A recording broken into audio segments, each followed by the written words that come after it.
Assalamualaikum warahmatullahi wabarakatuh. Perkenalkan, nama saya Fadila, NIM 210409501038, kelas 21A, Universitas Negeri Makassar, Prodi PG PAUD, mata kuliah konsep dasar AUD. Nah, yang akan saya bahas yaitu teori dan konsep belajar anak usia dini serta pembelajaran di PAUD. Belajar akan terjadi bila stimulus yang diberikan atau diperoleh direspon oleh individu. Menurut kelompok behavioristik, seseorang termasuk anak akan belajar bila ada stimulus. Seseorang atau anak yang belajar ditandai dengan munculnya respon. Terdapat banyak teori yang dikemukakan. Teori pikiran dikemukakan oleh Piaget, Vygotsky, dan Brunner. Teori belajar sosial dikemukakan oleh Albert Bandura dan teori humanistik dikenalkan oleh Carl Rogers. Teori Pembelajaran dikembangkan oleh 4 orang yaitu Brunner, Skinner, Glaser, dan Ausubel. Keempat tokoh merumuskan teori pembelajaran mengandung 3 variabel yaitu variabel kondisi, metode, dan variabel hasil pembelajaran. Karakteristik pembelajaran yang dikemukakan tersebut mengisyaratkan bahwa pembelajaran dilakukan dengan urutan tertentu. Pembelajaran dimulai dengan urutan 1. Mempersiapkan anak untuk belajar. 2. Mengisi pembelajaran dengan aktivitas belajar yang berisi materi sebagai bahan belajar. 3. Mengakhiri kegiatan pembelajaran. Pembelajaran ditandai dengan adanya elemen-elemen pembelajaran. Dick dan Crow mengemukakan bahwa terdapat elemen utama pembelajaran yang terdiri dari 1. Aktivitas pra-interaksional. 2. Pemberian informasi. 3. Partisipasi anak dalam bentuk kegiatan belajar. 4. Penilaian untuk melihat kemajuan anak. 5. Tindak lanjut yang dapat dilakukan dalam bentuk penggayaan dan perbaikan. Nah, sekarang kita masuk pada prinsip-prinsip pembelajaran AUD. Untuk melihat bagaimana pembelajaran di lembaga PAUD, terdapat beberapa prinsip yang perlu dipenuhi dalam melaksanakan pembelajaran bagi anak usia dini. Prinsip yang dimaksud dikemukakan seperti berikut. 1. Berorientasi pada kebutuhan anak. 2. Belajar melalui bermain. 3. Kegiatan belajar mengembangkan dimensi kecerdasan secara terpadu. 4. Menggunakan pendekatan klasikal, kelompok, dan individual. 5. Lingkungan kondusif.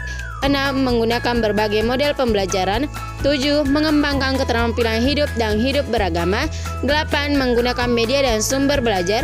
9. Pembelajaran berorientasi kepada prinsip perkembangan dari belajar. Nah, adapun prinsip-prinsip belajar dan perkembangan anak berdasarkan DAP yang dimaksud seperti berikut.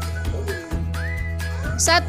Wilayah perkembangan fisik, moral, emosional, kognitif, dan dimensi lainnya saling berkaitan erat. Perkembangan dalam satu wilayah memengaruhi dan dipengaruhi oleh wilayah lainnya. 2. Perkembangan terjadi dalam urutan yang cenderung dan dibangun atas kemampuan, keterampilan, dan pengetahuan yang diperoleh sebelumnya. 3. Perkembangan berlangsung dalam kecepatan yang berbeda antara anak yang satu dengan anak yang maupun antar lingkup perkembangan satu dengan yang lain pada individu anak yang sama. 4. Pengalaman yang telah diperoleh anak memiliki dampak langsung maupun tidak langsung terhadap perkembangan anak berikutnya.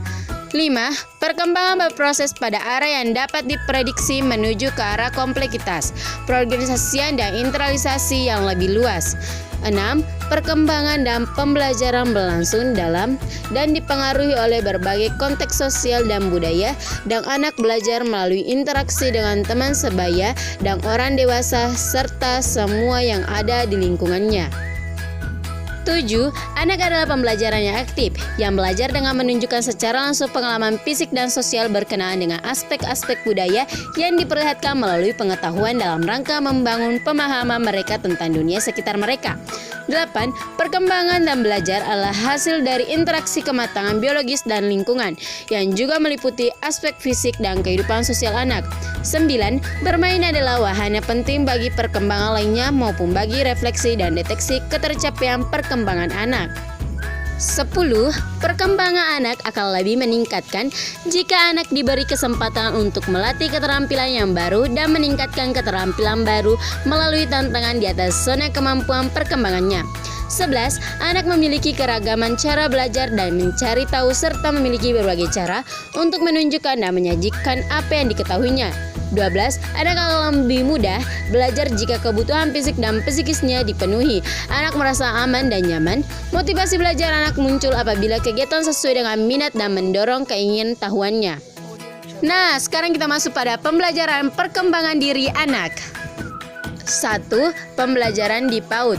2. Pengembangan diri AUDE. Lingkup perkembangan anak Indonesia diidentifikasi sebagai nilai agama dan moral, fisik motorik, kognitif, bahasa sosial, emosional, dan seni.